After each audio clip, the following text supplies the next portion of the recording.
ang ipaubos ang magpataas ay ang kaugalingon, ang magpaubos ipataas.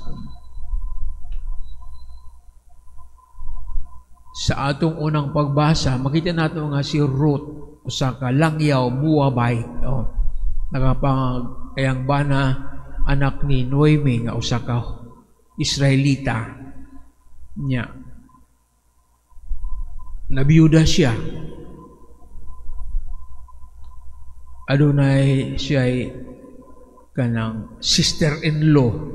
Ayang bana aduna say igsuon nga lalaki, katong iyang bana o iyang igsuon nga lalaki namatay sila. So pareho silang biyuda.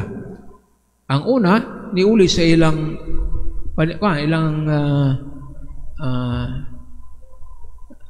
tribo, matawag na itong tribo o nasod. Kaya wala naman sa iba na, wala sa anak, iyang gibiyaan si Noemi. Kaya maayo naman kuno dito sa lugar sa ila, wala na may gutom. So, si Ruth, ningon si Noemi, ikaw, di siya kamubiya, kay bibiya naman itong imong sister-in-law. Wala naman siya sa ilan, balik, ikaw, di siya kamubalik.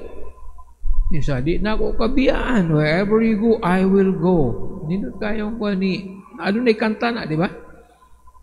Di ka na ako biyaan kay si Ruth, tigulang nasad.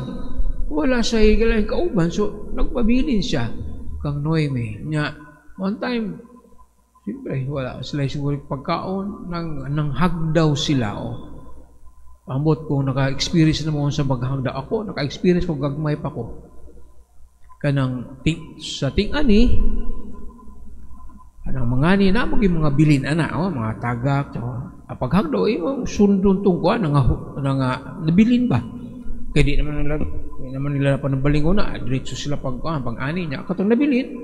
Usahay, biyaan lang to. Paano sa mga langgam ang katong muhagdaw siya ang mamunot.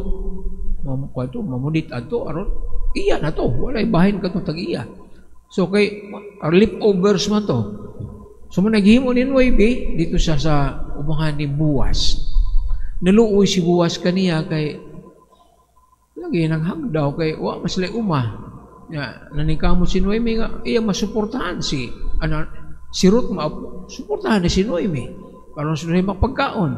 Naluoy si Boaz, ayon lang dili ka mga kwat. Pwede kung di na manghagdaw, dito ka ani sa akong kwat. Porsyon, no? O niya, siguro, nahulog ang wani Boaz kang Noemi, naluoy siya, ipangasawa siya. Kanya sila nag-anak, ang iyang anak na yung nagkaanak silang lalaki, si Obed ang amahan ni Jesse, si Jesse ang amahan ni Haring David. So, ang nagpaubos, gipataas, gikan kang Ruth na tao ang lulo ni Haring David.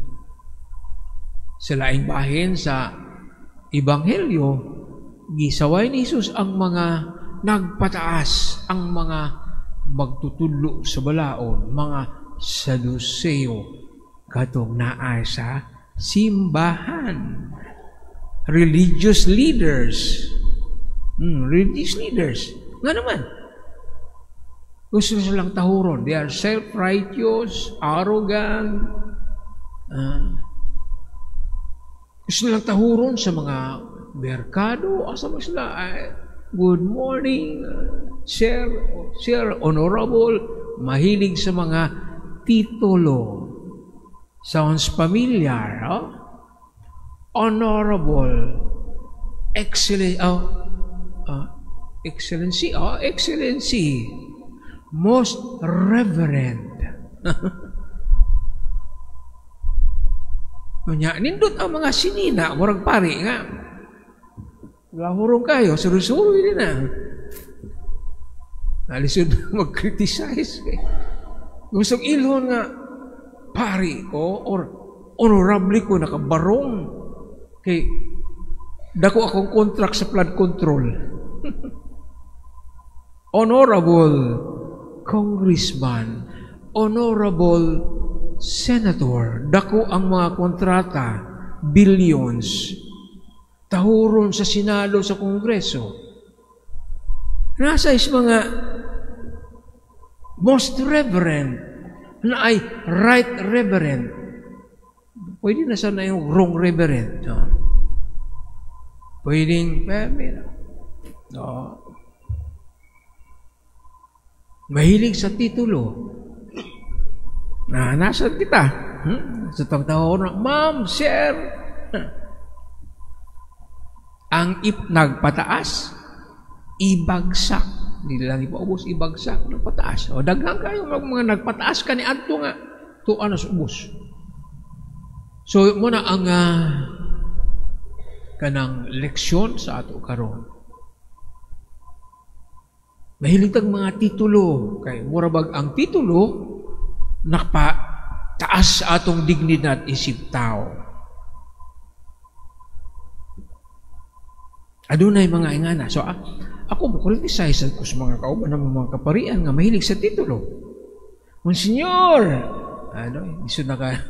Kasi mapalit ko ng mga titulo sa Roma kay pag Monsignor na ka, medyo taas-taas ay mong posisyon. Ang mga ordinary mayukmok ng mga pari, mubaw ni Monsignor. One time dito sa Marigondon, na pari ko tiguang naman ko. Assistant ko ni Father Boy. Di mo ko assistant kay temporary ko, resident priest, kay gikan ko nag-sabbatical leave, nag-blessing ko. Padre, Monsignor na ka? Siya mo siya, kay tigulang naman ko, Monsignor na ka? Huwag manasaw mo ng mga Monsignor sa mga religious. Kaya lagi, kung tigulang na gani, umuamin na yung mga decision nga pari ka, umuamin na ako kay Monsignor na huwag naong. Di pa ko Monsignor, monster, dili Monsignor. Again, we do not seek titles, recognition. Di mata mahilangit anak. Atong titulo di na mahilangit anak. Magpaubos. Ako ang inyong ubos nga sulugoon. Sama ni Ruth nagpaubos, ipataas siya sa Ginoo.